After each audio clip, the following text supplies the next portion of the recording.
let's jump into episode number 5. Episode number 5, grieving the relationships that we wish we had, or grieving the idea of the relationships that we wish we had. I'm going to start us off reading the quote that inspired this topic, and where I got this idea of grieving relationships from came from a woman named Dr. Sarita Lyons. And in the clip that I saw, there was a young lady in the audience who was asking for advice for women who do not have good relationships with their mother. And so in the clip, Dr. Sarita Lyons says this. She advised that you have to grieve the loss of the mother you wish you had.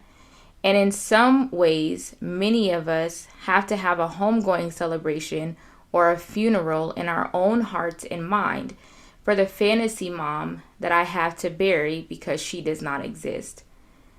She goes on to say, real grieving has to precede your ability to really love, because sometimes we're loving a ghost and we're not loving the actual woman and who she really is.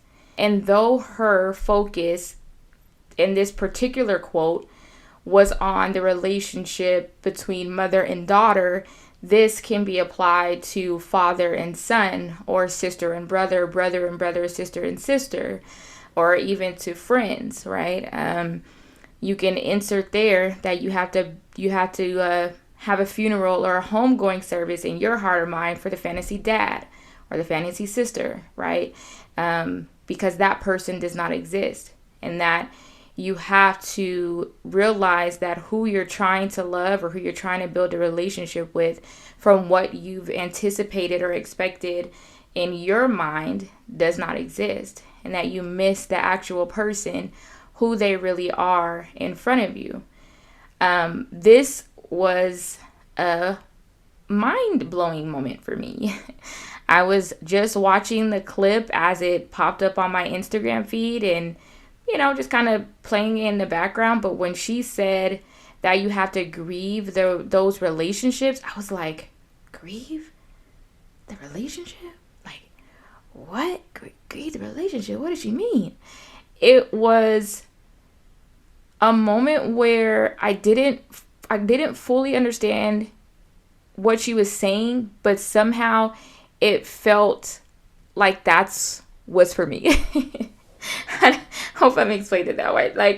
Like it's a new idea of hearing it in that way, right? It's not a new idea to say let go of or get rid of or move past these ideas that you had, and I've heard that a lot. But to hear someone say that you have to grieve that relationship, especially when grief is associated by definition with death, to hear someone say that you have to grieve live people and like active relationships and people who are in your life was just like, oh my gosh, maybe this is what I've been missing. Maybe this will help me to move past all of this bitterness and anger that I have because the relationships I want to be a certain way are not what I thought that they would be. The relationships that I grew up thinking would turn and we would be so close and we'd have this stellar relationship where we can talk and you support me and I support you, that maybe this is what I need to do in order to really move on and move forward and not continue to hold people to a standard that they can never live up to, and not to continue to leave myself in shackles in emotional, relational shackles. And I know today is Valentine's Day. Happy Valentine's Day. We're not talking about romantic relationships. You can, take a sigh of relief, because I'm sure we're all, well, not all, but I know I get tired of the oversaturation of Valentine's Day, and I just try not to take it too seriously. I just think it's a little overblown. It's been overblown, right? And, ever since we had social media and all this stuff, I think they just blow up some of these holidays, which again can insert more pain, because you're looking at people who have these seemingly good and healthy relationships and wondering like, what's wrong with me, or why can't I have those? But it's always good to be reminded that you never know what's going on behind closed doors, and most people are overcompensating, whether it be for attention or whether it be for that person even in their life, right? I just choose not to base my relationships on holidays: Valentine's Day, Mother's Day, Father's Day, Easter, Christmas, Palm Sunday, Groundhog Day, like whatever it is. I bring up Valentine's Day not just to say like happy Valentine's Day, but also because I know that on days like today and on other holidays, those typically seem to be the times when our relationship struggles with the people around us start to become magnified. And what we might not have felt in a long time, or what we might have suppressed or buried, or what we might have put on reserve because we think that it's going to turn out a certain way, then rises up within us, because now I have to look at other people's relationships, moms and their daughters on Mother's Day, dads and their fathers. Moms and their daughters, dads and their sons. There we go. Dads and their sons on Father's Day or Grandparents' Day or Siblings' Day. And y'all cannot stand all these holidays. Like, do not expect a text or acknowledgement from me. I am not going to put my kids through all that because they just made up holidays. It's getting too much, okay? Best friend who wears a yellow sock day. Like, nobody has time for all that. And nobody's keeping up with that. I can barely keep up with my kids' birthdays, okay? So we need to just breathe. But anyways, that's my little side note. But holidays and these, again, whether they're made up and new to many of us, or whether they've been around for a long time, like Valentine's Day, Christmas, Thanksgiving, right? And now look, what do we have? Galentine's Day, get together with your girls. Friendsgiving, get together with your friends. And even though we respect and we admire what people have, we also cannot deny that sometimes seeing, not just on social media, because I'd actually know a few of you that are not on social media, but not just on social media, but even with the relationships around us, witnessing and seeing the healthiness of their relationships, or what seems to be healthy, or what even seems to be fun, right, brings up some lack within us. It brings up some feelings within us where we then again have to confront, and I guess we don't have to confront, but you're stirred up with emotions, whether it's jealousy, whether it's frustration, whether it's, again, feeling that emptiness because I wish I had this. And if you're older, and if you're like me, you've held out for a long time thinking it's going to change, it's going to get better, we're going to get there, they're going to come around. Like you've been waiting and anticipating and wanting and desiring, and now you get to this place, at least for me, like when I heard this quote, I was really in a place that it was on my mind more consistently and more constantly. And it wasn't just on my mind, but it was really affecting my moods. It was really causing a lot of sadness and regret and resentment and questioning. Why do I have this person? Why couldn't I have the healthy, beautiful relationship that I wanted? Like, why does it have to be that I have to look around at all these people and these relationships that I thought after years would finally evolve and grow? Like, why do I have to struggle in this way? Life is already hard, and I'm a huge people person and like huge relationship person. I really thrive off of relationships, and so to reach a place where I'm 32 and I'm nervous about starting new friendships. I don't really have the desire to try and fix mainly family relationships, right? Like I've got to the place where I've said, okay, I probably should accept what it is, accept who they are, but it's easier said than done. I was able to say it. I don't think that I really did it. And I know I didn't do it because of the way I would feel. I know that I wasn't in a healthy place with it because of how I would respond to that person, or to whoever it was in my life that I felt like I wish I had a better relationship with. I'd be hot, then I'd be cold. I'd be really frustrated with them, angry. I don't really want to interact, right? Like, all of these emotions would put up this wall, and that showed me that, hey, you're not over this. You say that you have to let go.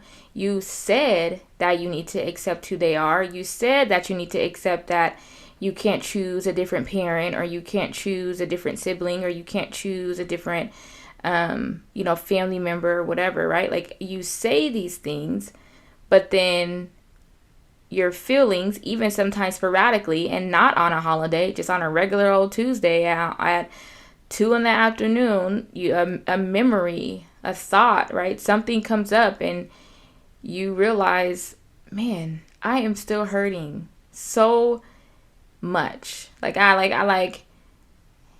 hurts to have to acknowledge it, but I think it hurts more to have to accept it. And that's the idea behind the grieving process. And I know that you can look up online and see like the grieving process for when someone dies. And I'm sure we can easily apply it. I don't want to get into that, but I do want to read the definition of grief. It is deep sorrow. And of course, that typically applies to death, but here we're talking about the deep sorrow that we feel from the lack of not having those relationships, or from the relationships that we wish we had. It's one thing to never have experienced a certain type of relationship, and then it's another thing to have that person present and alive and almost feel as if it's no different than them being gone, right? Or that it almost feels like there's no difference in having that person or not. That kind of sucks, because everyone, especially on those holidays, they tell you to like cherish those people, and even if it's your significant other, right? On Valentine's Day, there are couples who have lost their spouses. There on Mother's Day, daughters who have lost moms, and dads who have lost dads. I'm sorry, men. I keep doing that. Men who have lost dads, and you'll hear them say, like, be thankful that you have your mom. Be thankful that you have your dad. Be thankful that you have your brother or your spouse, or be thankful that you have a friend. And while you can acknowledge that that's true, that yes, we should cherish and value these people, it also doesn't resonate if you don't have the relationship you wanted, or you don't have the relationship that you wanted to have. Yeah, I just said that. Yeah, so if you don't have the relationship that you wanted, or the relationship that you thought you had, there we go. And so when we're talking about grief, I saw this thing online where it was saying like there's a difference between just having grief and grieving. And I could see that, grief, you feel the deep sorrow, but we're saying that we're grieving these relationships because there's an action to it. There's a process to it. That we don't just stop, like, you don't be like me and stop just at the deep sorrow, but you move past. And when I say move past, I don't mean like you get past the feelings of it, but you take it a step further, that with my deep sorrow, I'm now going to process why that is. With the deep sorrow, I'm going to look at what has been keeping me back from not acknowledging and accepting the relationship or the person as is. With grieving, right, I'm going to acknowledge what this has done to me. I'm going to pay attention to how I respond. I'm going to accept who they are, and I'm going to keep doing that. And as I mentioned, the same thing that happens when you're grieving something or someone is it could hit you out of nowhere like a ton of bricks.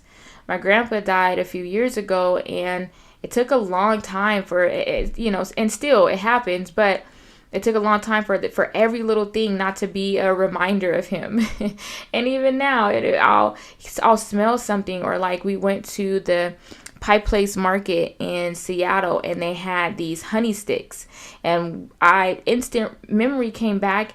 My grandpa used to keep honey sticks in his office, and so we used to go on Sunday mornings into his office and ask for the honey sticks, and he would cut them for us, and we would tear those honey sticks up, right? So it's like you could be anywhere, and these memories flood you. But again, I don't want to say that it's harder when someone is alive, but it is, there's a different feeling that comes from it that I don't know if I can describe. Maybe one of y'all could help me and tell me if you could resonate with what I'm saying. But it's one thing to know, like, okay, grandpa's gone, that opportunity is it's gone. Like it's one thing to say grandpa's gone, but it's another thing if grandpa was here and I still have to grieve that me and grandpa don't have the relationship that I wanted to have. I don't know. I'm trying to make that make sense, because it's one thing to be at the market and to see the honey sticks and to say, wow, I really miss grandpa, like he's gone. But it's another thing to be out, right? And let me see, what can I use as an example? I don't have a sister, so I'm going to use it as an example. It's another thing to be out and to see sisters together and to look at them and go, wow, look at those sisters. And then be like, yeah, my sister's living, but our relationship is just not what I thought it was going to be. It's strained for whatever reason, or we had this falling out, or, I can't admit this, or she can't admit this, or whatever it is. Like, again, it's one thing to grieve the people who have gone on, but it's just a different, and I don't know what to call it, but it's just a different feeling to grieve the people who are still around you, that you still have to sometimes interact with. Some of us still sometimes have to interact with. Or for me, I'll talk about some of the relationships that I grieve, because I don't feel it's fair to ask you all to do this stuff and me not be able to admit in a very real way instead of using all these hypotheticals. One of the relationships that I have to grieve, and why that quote, or why the reel resonated with me so much, was because I have had to, and I am trying to grieve the relationship with my mom. I always thought that I would have a totally different relationship with my mom, and more maybe like TV. Maybe that's my fault. But I've just always expected that we would have this really close dynamic, and I just expected that it would be different, to be honest. I really just expected that I would have a different kind of relationship with my mom. And not just my mom, but a lot of the women in my life. Like I said, I'm a people person, and I've always had like women mentors, but all of the women that I used to hang out with when I was younger, they've all, I don't want to say I lost them all, but they were maybe in their early 20s, mid 20s when they were around me as a little girl, and then they have to grow up. But that's not a process that as a little girl I was able to understand. So it really just felt like everyone kept leaving me. It really just felt like, man, she was in my life and now she's out. But then on top of that, not just with those people who you kind of expect to come and go, to be in such a big family like mine, where I don't know if I've mentioned this, but aunts and uncles on both sides of my family, and all of this family, and all of these relationships that you have, and you expect that I expected that we would be closer, that we would share, that we would help, that they would help me as a young girl coming up, that they would be there and be that helping hand. Instead, I don't feel like I could have a conversation and truly share who I am at this stage in my life, or the things that I'm going through. And there are those relationships I haven't grieved, but I have accepted that that's okay. I have said, like, that's okay. Me and my aunts are not going to be as close as I thought we were going to be. And we don't have the relationship where I call them and say, let me tell you about this. Or I text them and say, whatever, whatever it is. Like, I don't have that.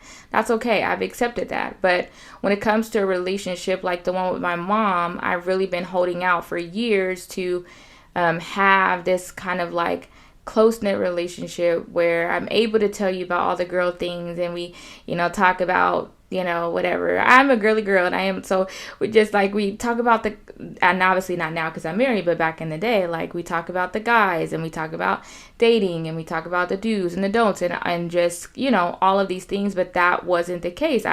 My dad talked more with me about boys and what not to do, and, all of those things than I did with my mom. And so when I heard that quote, I was like, not only do I need to grieve relationships, but I need to grieve the exact relationship that she was talking about in this video. And it is extremely difficult. It is extremely hard because I'm not inviting her or anyone else into the grieving process.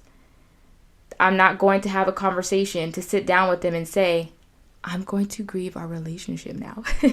No, I have to do that on my own. I have to accept where the relationship is, and as Dr. Lyon said, who she is, so that I'm not loving a ghost, so that I'm not trying to love this imaginary person and then getting frustrated and upset when I am in the presence of who she really is, right? Because I'm only frustrating myself by trying to keep up this ideal that I had in my mind. And again, it brings up so many emotions within us. I'm going to close our time with this story from Psychology Today, and I want to read the exact quote, and then I want to share the end piece. So the quotes that from this article said, grieving in this different way can be more challenging to an extent because it puts you in control of deciding and accepting the finality of things. Death has not forced acceptance of a loss on you. You have to do the work of death and move towards acceptance that what you dream of may and likely will never come. She's saying that, or he, I think it was a she that wrote the article, but she's saying that, like I was saying earlier with my grandpa, yeah, I know he's dead. I don't necessarily have to move towards accepting that, though. I have a little bit of a longer time to kind of move towards accepting, and it's been a few years, so I have accepted that. But in the beginning, it was like, I don't want to believe he's gone. It was hard. You're showing up to family events, and I'm like, where is grandpa, right? But when you have to grieve the relationships that are around you, the people who are living, you have to move past the stage of death and to acceptance, or else you have to move on towards acceptance to accept the fact that what you were dreaming of, what you wanted, is likely not going to come true. It's not saying that you're like speeding up the process, but I do agree that it's a little more challenging because, again, I'm in control of this. I have to say that this is it, that you have to accept this, or else you're going to continue to keep living in this fantasy land, in this fantasy realm, and it could hinder my growth, my progress. It could hinder your growth, your progress. And that's what the story that she tells, that I'm going to sum up, is that she had a client that was struggling to move on because of the relationship he had with his dad. And his dad, they had, can't remember if the dad was abusive or if the son was abused, but the dad would not accept the fact that the son was abused, or that, he kind of, as a parent, let it happen and didn't want to believe that it happened. And so the son realized that he was stunting his progress because he was waiting on an apology, an acceptance, and an acknowledgement of his pain from his dad. And so his own growth and progress is being stunted because he's waiting for all of these things to happen with his father and this relationship to come back together, only to realize that it would ultimately not come, or it's likely that it's not going to come. And it wasn't until the young man realized that he was putting conditions on his healing, and that those conditions were actually in the control of his father, that he realized that he had to start to change. He had to realize that the dream was dead, and that asking things of the dead was not going to produce results. And I just love that she says that like that asking things of the dead is not going to produce results. Some of our dreams, some of our ideals, let me say it like this, some of our dream relationships, some of our ideal relationships, even if it's not your family, the friendships that we're still waiting for. We're waiting to have the Galentine's girls, or we're waiting to have our bro, what is it called? Bro homies, bromances. There we go. Have our bromances, right? We're waiting for those people that just we click with and we get and we're locked in and we can work through difficult situations. Because I'm also not saying that you just want friendships where you're going to the mall and we're buddy and we go to the games, but that you want people that you could truly do life with, people that can stand the test of time, people that you can tell the truth to and say, hey, I didn't really like that, and they can say the same to you and you're like, yeah, me neither, but we're still good. You don't gotta just stop talking to me. Or you can be honest, right? You can call them out, right? And they're not tripping all of a sudden. Like, that's me too. I've always desired relationships, like friendships like that, right? And so what it's saying is that some of these relationships, these friendships in our mind, be it family, be it other people, are dead. The dream is dead. And that asking things of the dead is not going to produce results. I'm not saying that this will never come, but you have to remember that it's not just you asking something from you that you know you could give them. You're asking something from someone whose mind is probably on something else, whose life is probably in a completely different area or position than what they can give you. And that's what I had to realize about even with me and my mom, that, you know, she didn't have the relationship with her mom that would produce a relationship that I wanted with her. And because I don't know how to drive that relationship, because I'm expecting that it come from the mom to the daughter, I put these expectations on her that she could never deliver. I was seemingly loving a ghost. Like I'm trying to be in a relationship with someone who truly doesn't exist, instead of looking at who she is, right? What she's been through, her life, and saying, you know what? This is our relationship. This is what it's going to be. I'm going to grieve the fact that this relationship will never be what I want it to be. I have to. You have to. Because the unhealthy side of this is that we then hinder our own growth, our own progress. We hinder moving forward. We hinder, like we'll wait. We will wait, but not only that, we will change. I watch so many men who either had dads that they didn't have a good relationship and don't have a really good relationship with, or did not have dads. But I actually know quite a few men who have fathers who are not in their lives, and I watch them overcompensate so much. I watch them beat themselves up because they don't know how to be the dad that they want to be, instead of just getting in there and loving your kids, being who you want to be. The unhealthy side of it is that we then start to act out on this lack that we feel. And then sometimes we want to keep the relationship with this person so bad that we'll keep the abuse. We'll let it be toxic. We'll let them talk about us. We'll walk on eggshells. We'll do whatever we can because we want to keep what we have. Like I said, we want to keep wearing that grief. We want to keep wearing the sadness, whatever it is, as a blanket. It's become a comfort to us, instead of us having to realize that it's actually endangering us. That the blanket really isn't a blanket. It's it's a net. It's a trap.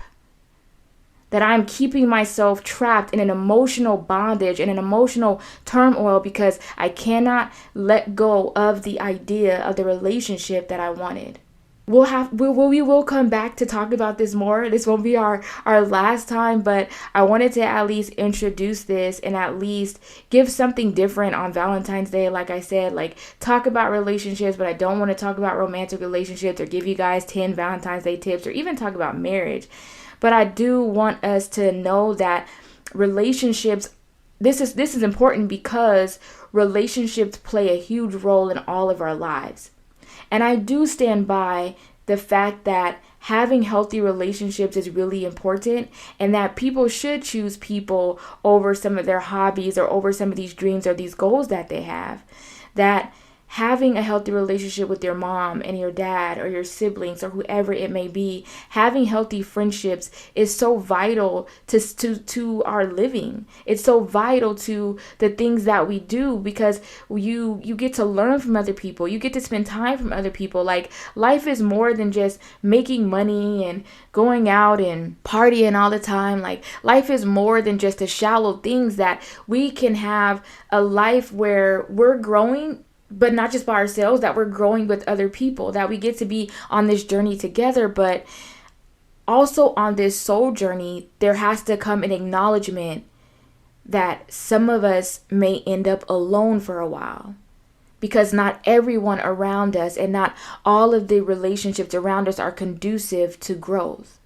Some people in some relationships are going to choose to remain stagnant because they don't want to do the hard work that you and I are doing of looking within the soul and evaluating what we're going through and what we're experiencing. And that is also something that, we have to acknowledge on this journey. So I wanted to catch us up front, because it gets lonely. You come and you're really excited about the work that you're doing, but people aren't as excited, and they're not changing, and they're shunning you, and they're acting weird. And then you have to enter this process of losing people or whatever, and then enters this next step of like grieving these relationships, something that you may not have known or may not have put a name on it. But at some point in a lot of our journeys, we have to face this idea of letting go of the ideas and the I know I said that twice, but like, we have to face the fact, there we go, that we have to let go of the idea of the relationships we thought we would have, or the idea of the relationships that we wanted.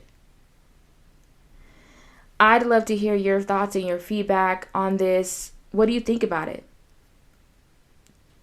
Tell me, just what do you think about it? Like I said, this is a process for me. I am a work in progress when it comes to this. I am not perfect.